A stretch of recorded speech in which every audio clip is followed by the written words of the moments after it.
Yes, ABC, those kind of things. Started out here in Seattle doing Mariners and the Seahawks and college basketball, all sorts of productions for networks and other local broadcasters that would come into town. They wouldn't be able to afford to bring their own crews and trucks, so they would hire local freelancers. And usually the freelancers back then came out of the TV stations, and I was one of the first true freelancers to work in that area. Then a big shift changed, and all the networks started using only freelancers. For the longest times, like I said, it was out of the stations or out of the networks, and they would fill in here and there with freelancers, but then that all shifted to all freelancers, and that's pretty much the way it is now, except for production, producers, directors, ADs, that kind of stuff. So I just rode with that for the longest time. Then I started, because I started shooting halftime feature stories for sports, known as a story operator, and started doing that for corporate work and mission-based work around the world. Then I decided I wanted to stay in at home more and started producing or directing. I actually bought my own multi-camera production package to offer for small venue production. If I want to produce larger things, I just bring in the gear I need. That said, I just wanted to set myself up so you knew what my background was. I also love working on very small local production. And that means high school productions or college or for corporate television, for webcasting, that kind of stuff. I love TV no matter what the level is, but I try to bring that same attitude that I grew up with in the industry to everything I do. I truly believe that everybody deserves the best production possible. That said, I've learned a few things around in my years that I wanted to share. Sorry to look at my notes. I'm not really a professional presenter. I use my hands and say, take that one and do that, usually. Anyway, content to me is king. That means, you know, if it's a high school graduation you're doing, that's what's important. It's really important to the parents or the deployed parents that are gone. Or if it's a webcast for your company, it's really important for the offices in the East Coast to see what's going on. If it's a local sports production, if it's your high school sports production, you know, it's important. We produced a webcast for a touring Australian basketball league or company, but they came to the country. They played against small Christian high schools, these basketball tournaments all over, and you know, those are the kind of things that parents and family usually can't afford to go along with. Maybe once in a while that happens, but it was a great way for the parents and family to see their kids playing basketball in the U.S., and that's a huge thing. I know when my kids were coming up through school, if they were off doing something, if I could have seen them remotely, that would have been huge for me. And so that's really important to me, to try to bring as much of my professionalism to whatever level that production is.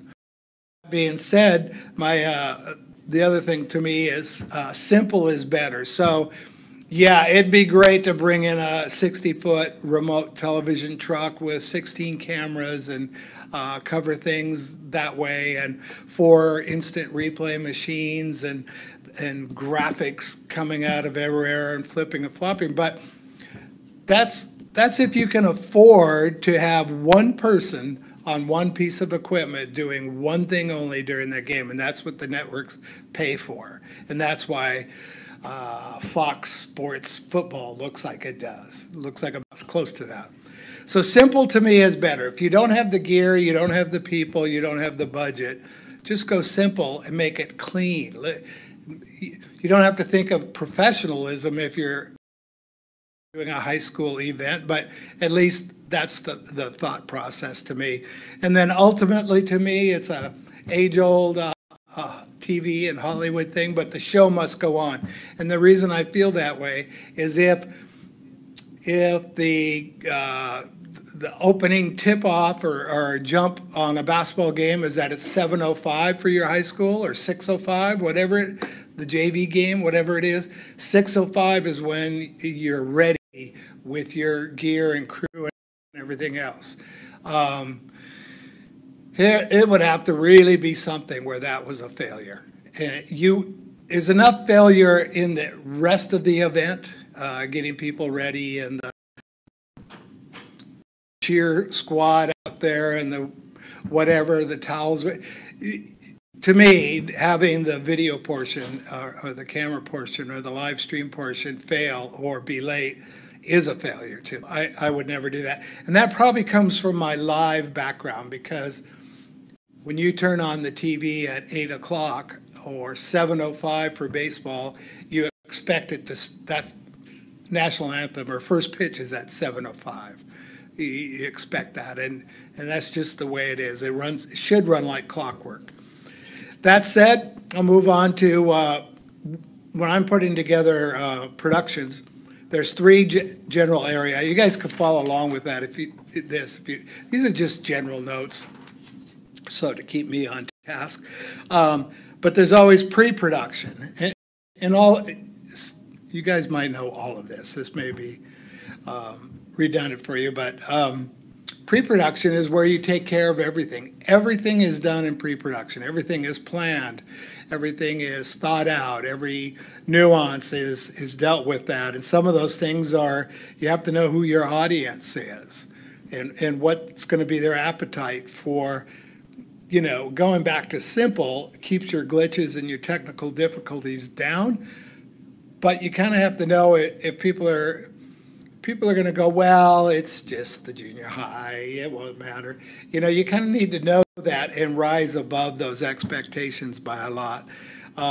Is there a message? If this is a church event, I know this is a sports marketing event here, but you have to know your message so you can play off that. So if it's high school or your high school sports or your college, and there are things that you want to involve, let's say an academic program or something, you just need to know that. So when you're covering the event, you can play up on those things and maybe lead the viewer to those things.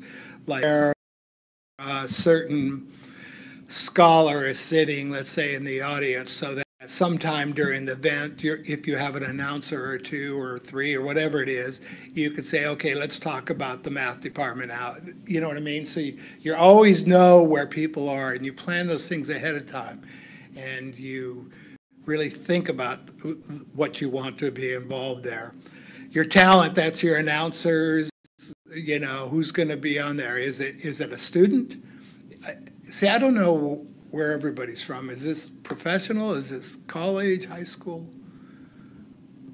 We work for the Navy. For the Navy.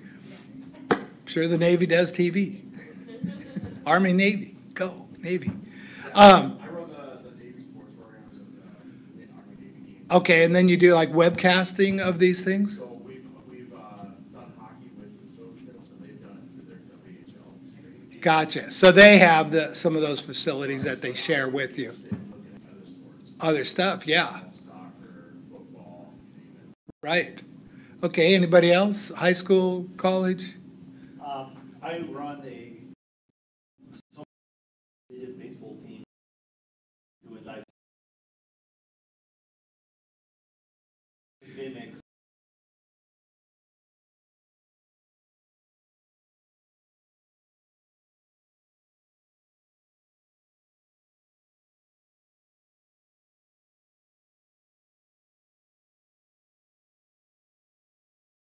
The buy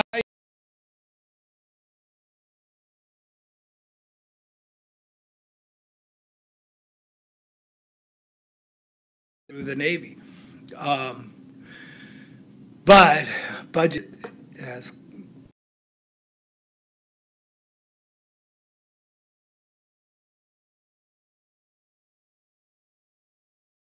to Facebook Live or YouTube or whatever. You just have to plan or is it going to be multiple? I have to admit that when I work, I hire somebody else that does just the streaming portion of it. Just like before when when I do other kinds of broadcasts or whatever, I would never expect my tech, even though the networks, you divide it down to there's one person for every job, there's a group that does each thing. And you could cross over if you want, but what happens when that delivery part, the streaming people, the techs or whatever that are streaming, if there's a failure there and you were expecting them to be recording or rolling a playback over here and there's a failure here, something has to give, right? So I just try to really divide it up in certain areas. So there's production, that's usually me saying ready one, take two. Then there's the engineering part of it. It's kind of looking over everything. And then there's the delivery portion of it. Somebody that's taking care of whether it's going to Facebook or YouTube or whatever else they have now. A million of them. I just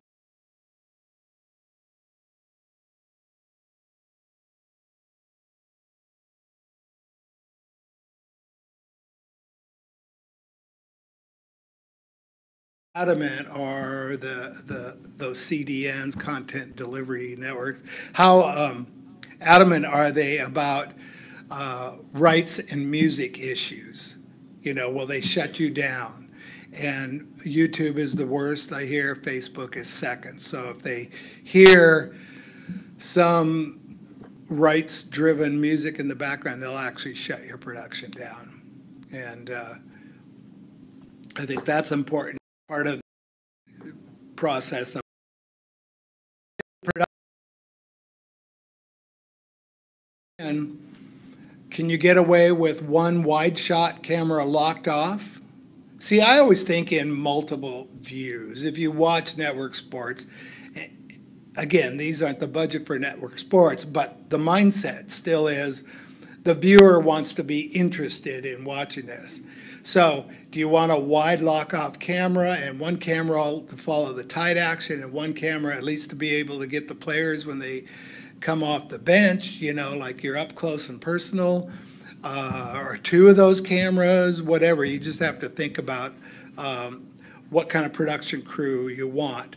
Budget should have been the top one because I think budget seems to be everything. If it is, then sometimes as a producer you have to get creative about how you can work around that budget. Maybe you do two lock-off cameras up high, or you do two GoPros on the goals, or whatever, and go from there. Your gear pack, I think that's where a pro comes in, or at least somebody knows. If you're in a room that the closest you can get your cameras, because you don't want to kill any seats, because to promoters, if it's that kind of thing, they don't want you to kill their seats in sales. Let's say feet away and you want to get a chest shot from here to here on a person, you know you're going to have a certain length of lens. It has to be a 30-to-1 lens. If you want a tight shot on something, you want to be able to get the ball tight or whatever, you're going to need it, and you have to be halfway up the stadium seating. You're going to need, you know, a lens that goes 70 times as tighter.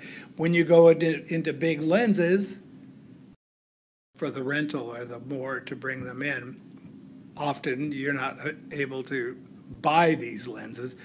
So those are just thought process. Okay, if you can't be that far away with that, if you want a big lens, you have to have a camera that will go to it. That means a higher rate camera rental. So you have to start thinking, okay, I can't afford any of that. What I can afford is I want to be up close and personal. And okay, that means, you know, I have to use whatever camera with whatever lens the school has or my department has or whatever. if that's what you have, in that way. If you want a close-up shot and you only have a camera that can zoom in without pixelating and looking not very good, you have to be able to get the camera up close to it and just cover it that way. It's just logic. People are very disappointed when your only shot is something that's so wide, you see the full half court or half field, and the camera's just going like that, and you can't see any detail. Everybody's used to seeing detail, so you need to figure out a way to be able to get some of those shots. And it could just be two cameras. Two cameras is okay. If you can get one camera down to get tighter shots here and there, and one camera kind of follow the action, game camera it's called, you know, that might be an okay broadcast or webcast or whatever. You just have to kind of think of what's your budget, what's your limitations, what's your compromises. Going down here, graphics. Graphics, crazy with graphics, or again, I always think of it simple. It's hard when you have one person to do the switching, run the camera controls, add the graphics, do a playback, they're recording, and they're taking care of the stream. And oops, something fails over here, and you forget about your stream. And then pretty soon you find out it's been buffering for 10 minutes and you couldn't do anything about it. Or vice versa. You're worried about this. Oops, there's somebody over here that you didn't realize came into the action or the game or whatever it is. Replays are usually kind of a luxury because it takes up an input into the switcher out of the replay machine. Plus you have to be able to put something into that replay machine. Hopefully you can switch different sources.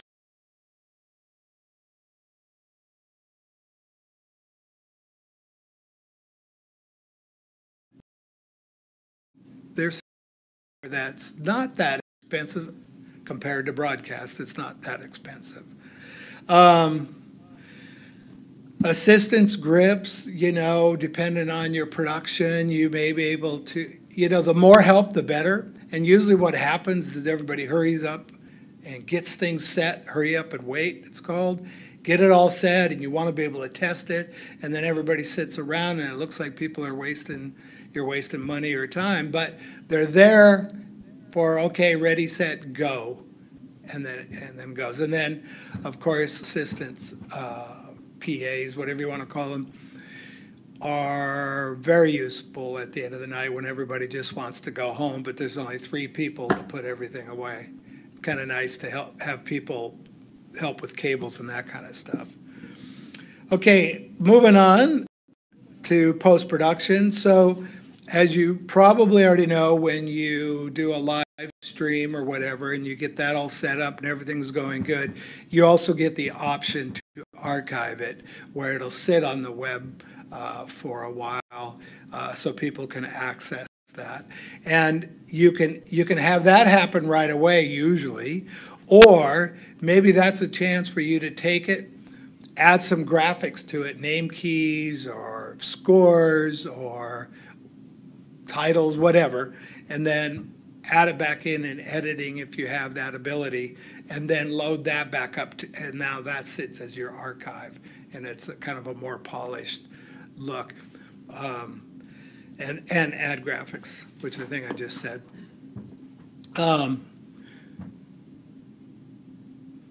The good thing about that is have any of you been involved with video on demand where you're selling your video?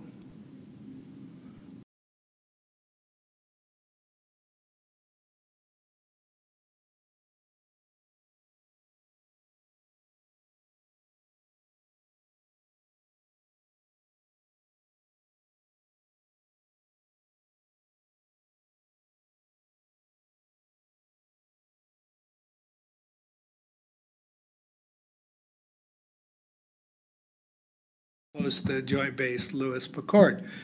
The reason they came to me in the first place is they wanted to live stream the graduation so that deployed family members, which there's a ton of them down there, could watch no matter where in the world they were. Great. We did that for free. You know, we did the live stream. We put it up there. But it seems to me when I was in high school, you wanted photos. Now everybody wants their videos.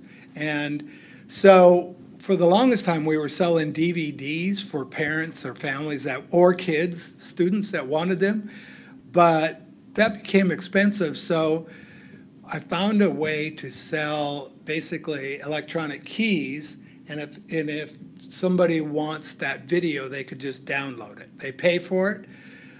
They use their credit card to sign up. They can download it or watch it as many times as they want.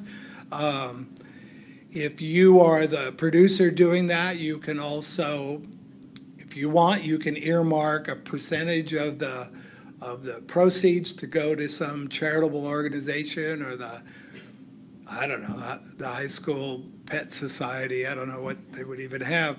A percentage of that. But what happens is the video on demand company will take, like, I'll make this up, 30%, and you get to keep 70. And they'll take care of all the credit card, all of that stuff. So what's good at where I was kind of leading on that is if you take your video afterwards and you add graphics and you kind of sweeten it up a little bit, maybe pull out any glitches if there happen to be any, you can now put that back up as the video on demand download. Sometimes that VOD is also called OTT, over the top, which I like VOD better. But anyway. Okay, moving right along. So the different kinds of delivery methods. There's that OTT that I just talked about. There's all the social media, Yahoo, YouTube, Facebook, all that. But be aware, if you haven't been involved, if you go that route, you are going to have ads placed on your video. And if a couple of them, like I said before, are going to really monitor it to make sure that you are not infringing on any licensing issues, and they'll shut you down in a heartbeat. And then you have to explain, I don't know why it went away, to the parents that wanted to see their children in Australia playing. Okay, let's see. So if you are connecting to an internet to push this out to the world, really try for a dedicated line that you're not sharing with. Going back to that same example of the high school things, we were in the Tacoma Dome. We don't want to be on the same network that, you know, I don't even know, 1,000 parents and families are out there trying to watch live on there. You don't want to choke the system. So we always dedicated a line just for that. And we use Wi-Fi for that. It was just as fast as the wired Ethernet part. Okay. Going back to the kind of coverage you can do, like I said, you can do a single camera cell phone, and if that's what you're after, and that's what your budget is, and your families are okay with that, some would say better than nothing, right? At least you kind of on in the frame. Anything is rentable, and maybe that's what you have to do sometimes before you can afford to buy your own gear. There's just a million ways of getting stuff done.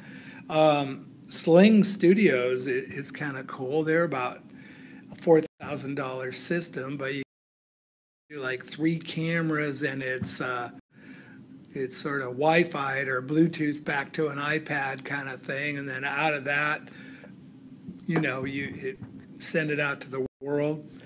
Switcher Studio was that other iPad one. They're also subscription though. And then there's bonded technology, kind of an equipment thing. But let's say you want to cover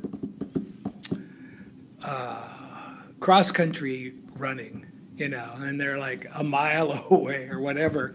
You can, bonded technology, you probably know, is just, it's a bunch of cell connected into a box, and it will always try to pick out the best signal and bounce around. I mean, if this is kind of mission critical, you would want, you know, the best coverage as you can. But I believe you have to pay for all of those cell services. You know, I'm sure there's some kind of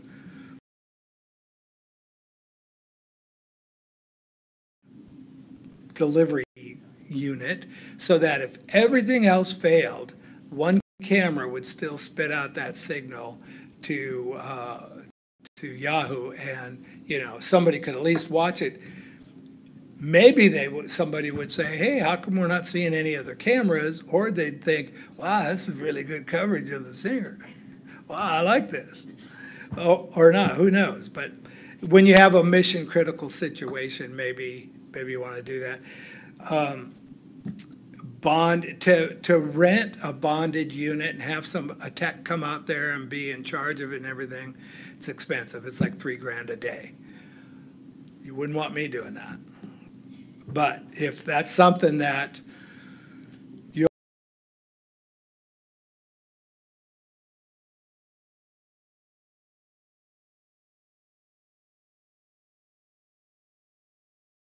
your job was on the line or your department was on the line and you wanted to make sure, you'd back it up with something. You'd make sure that, okay, even if we lose power, we still have a camera that's on battery, and we have this cellular thing that's on battery, and at least we'll go out to the website. It's really, I think you have the greatest reason for the failure, because it really is a good reason for the failure. And people look at you, well, we didn't really pay for you to have the failure, did you?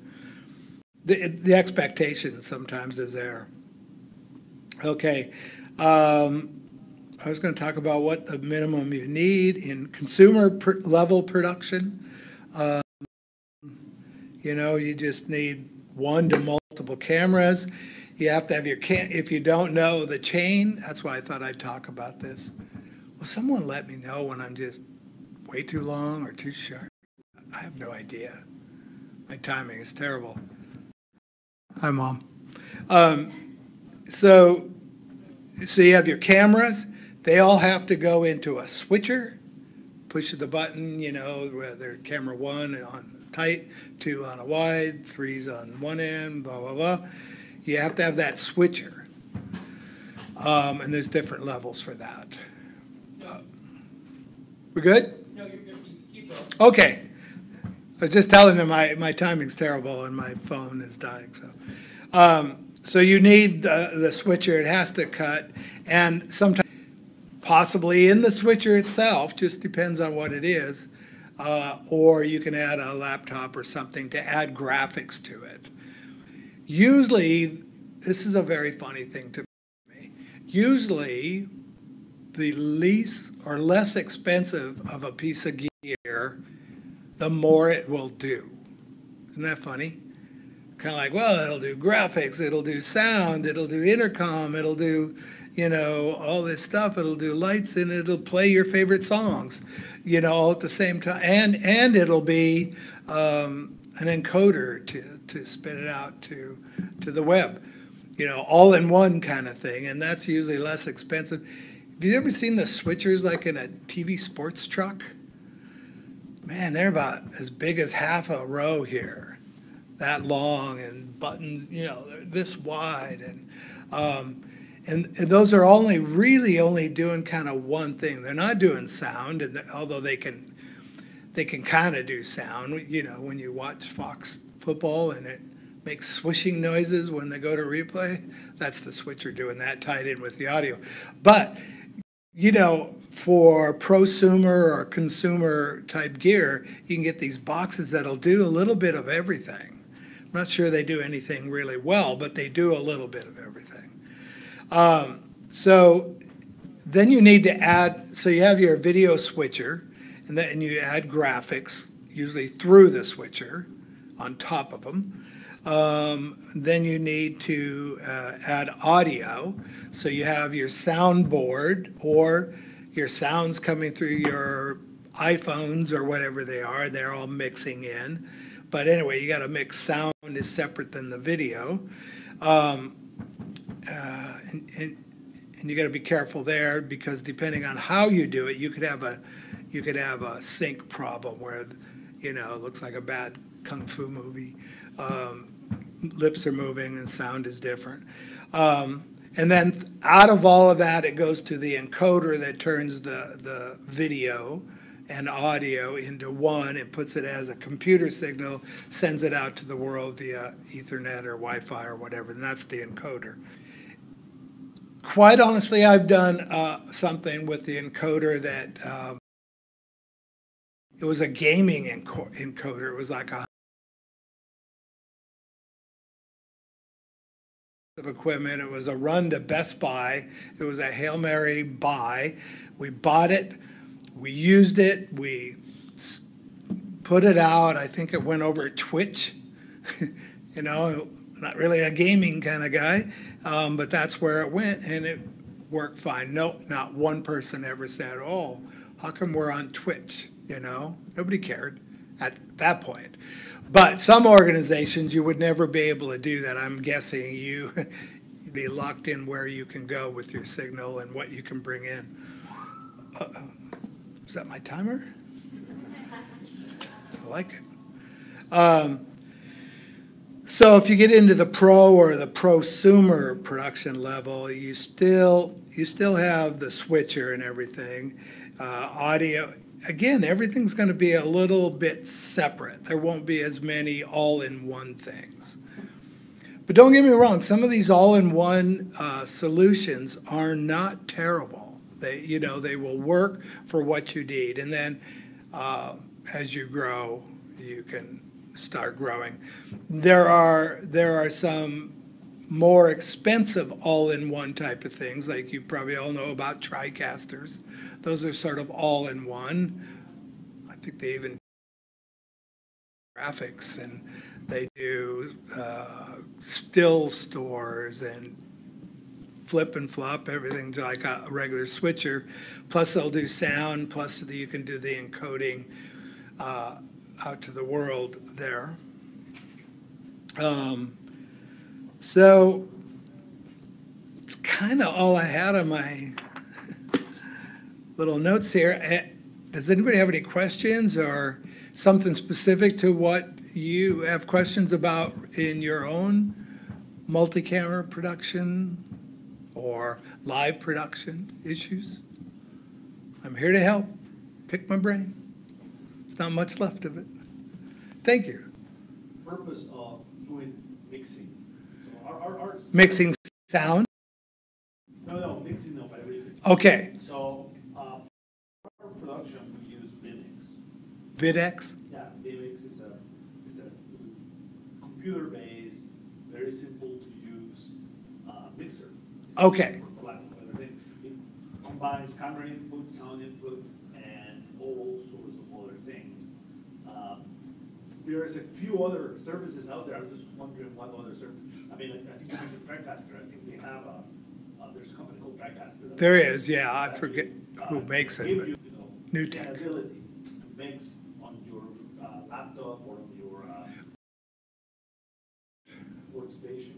I was wondering what else are you doing? You must have a box that your cameras all plug into. Actually, all the inputs to our camera can be wireless. Oh, So. yeah. But we also have we have one camera is wireless. That's our big white lens. Yep. Camera. And then we have another camera that is connected via HDMI cable to the laptop. Right. And that's how we mix our video. And then for audio, we have another little piece of equipment that takes this guy's broadcast of the over. Okay. We just take the audio from his broadcast. and over Makes the sense. broadcast. Yeah. Simulcast. Yeah. So, but, Vimix has given us some grief from time to time. Software is kind of bulky. I was just wondering if there was any other software like that you know about. Well, like I say, there's a ton of it, and some of it seems to be pretty good. TriCaster seems to be the kind of the winner just because maybe they were first and big. I believe I don't TriCaster, like Tricaster, but they're not free. they're no. Free is, yeah. Mevo is good. What is it? Mevo. Yeah, we're doing Mevo right now as a class. Hello, Mevo.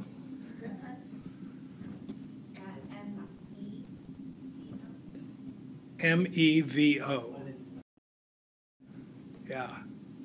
That's a really good question because, we do some sports, traditional sports, but we also have, an outdoor recreation program. So we try to do hike videos for trips we have coming up or, Sure. things that we've done. And we do some live Q&A kind of things. And we've been looking for sort of just a quick and dirty kind of maybe cloud-based software that, that nearly anybody without a lot of long learning curve could just jump on and use it for editing. Right, so you're looking for an alternative way to do, I'm repeating for Mr. Mevo, cloud-based solutions for some of your projects. Like Troy mentioned, Mevo is one of them, whatever he said, LiveX? Vmix. Vimix. VMIX. VMix, gotcha. I wish I knew more about those type of things. I don't. I've been spoiled. I like to be involved with it. That's why I have learned for myself, I don't like failure. So if there's somebody I know that knows that kind of thing, that's who I'll bring. And, again, I'm kind of a jack of all trades, but not in everything. And so I will always defer to somebody. I'd probably call you. What do you know about this? Let's do this. I just found somebody down in Olympia. I think he knows a lot of that kind of stuff very well. And I will always, if you want, I think my number's on that piece of paper, or you can get a card of mine.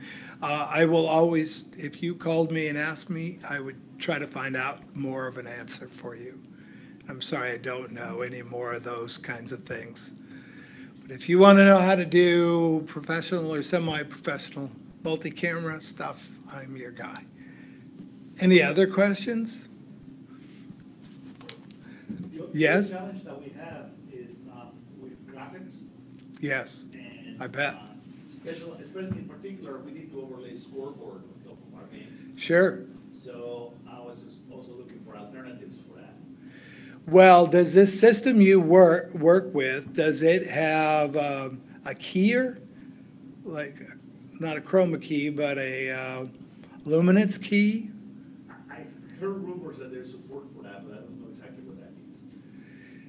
That's how I learned it back in the day. A keyer is a cutter, so it cuts the hole. So if you wanted to put in Craig Kelly, it would cut the hole for that, and then you fill it in.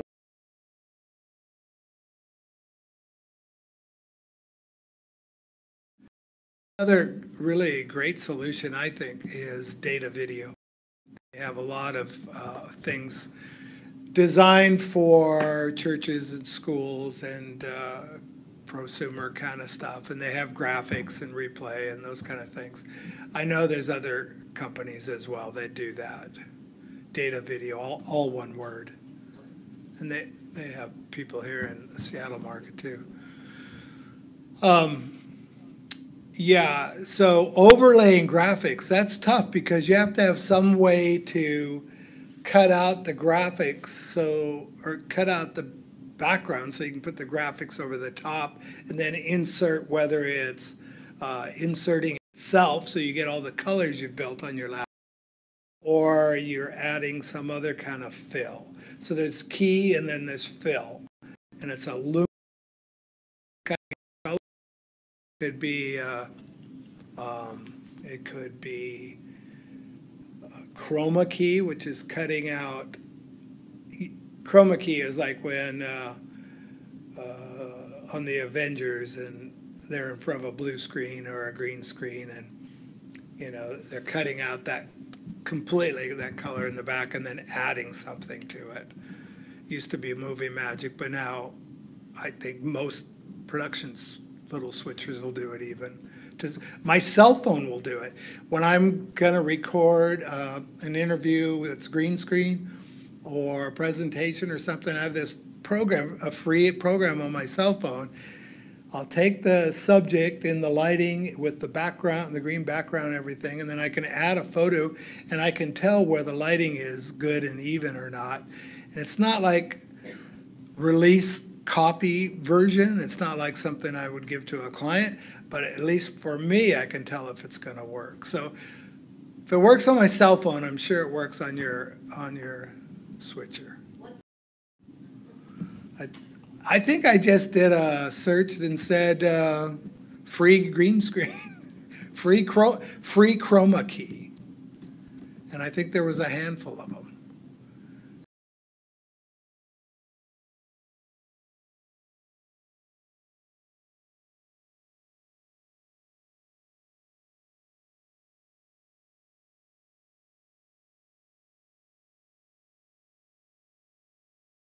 Well, I'm a broadcaster, so I am a broadcaster.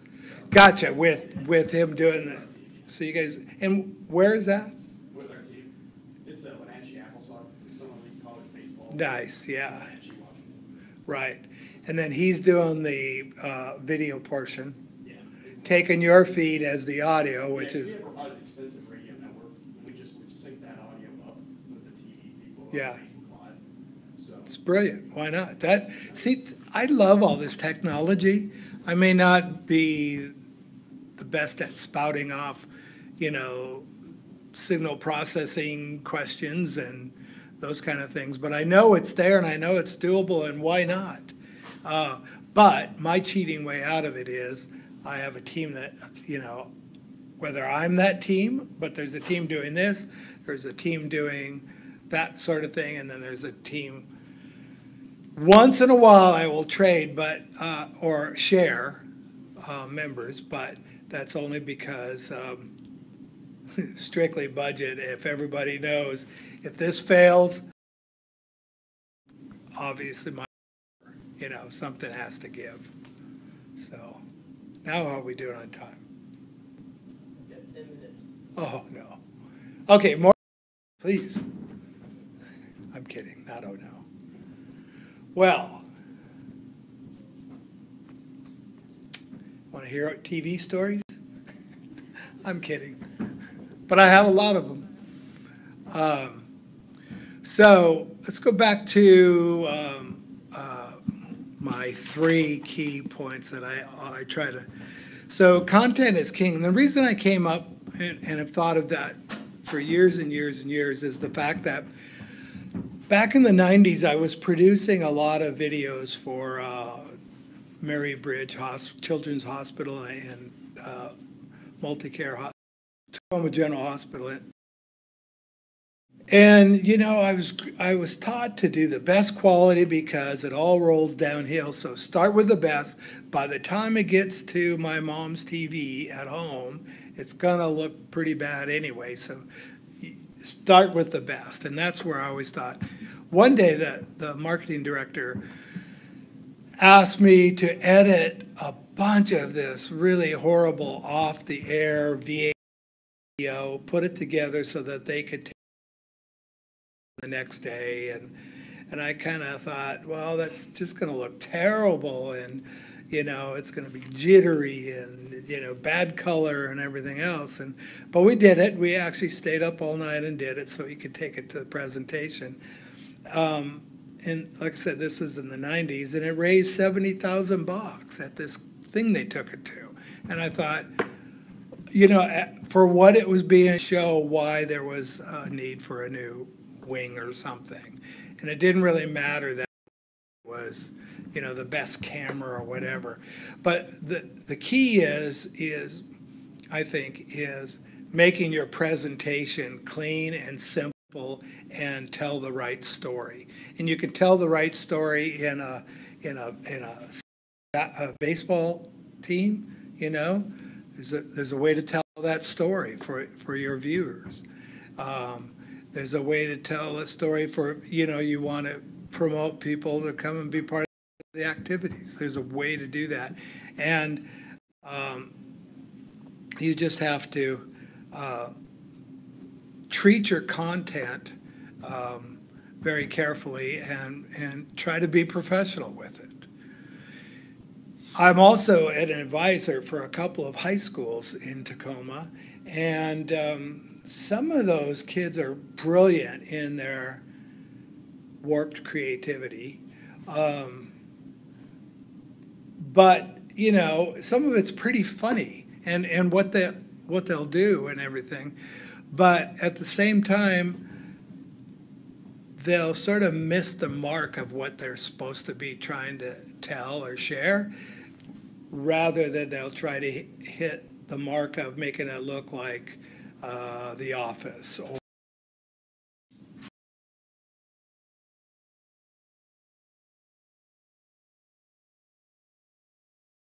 about what the instructor has said that he wants them to promote, which could be the bake sale, you know, and they'll kind of miss that whole portion, but they'll nail the creativity part of it down.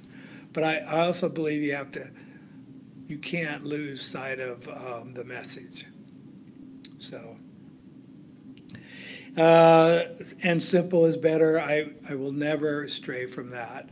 You try to do too much with or too low of a budget, and you have a good chance of failure and looking really bad. And I know I don't like doing that anymore. Did enough of that when I was younger. And then back to the show must go on. Man, I cannot even imagine having anybody wait for the TV portion and to hold up an event or something because of that. That to me would just be painful, way painful. So, and the only way I can ever cover that is taking notes and pre-production and making sure that priorities are set when you show up at the site. You know, you have a whole pile of equipment that came off of something, a truck, a bus, or whatever. And then somebody's got to be in charge. Somebody has to have the vision of what it all does and where it all goes. And with that, I'd like to wrap up and thank you all for coming. Thank you. Thank you. And I'm selling video on demand of that. And I'll share it with your organization. Now, thank you very much, you guys. I don't know if you learned anything.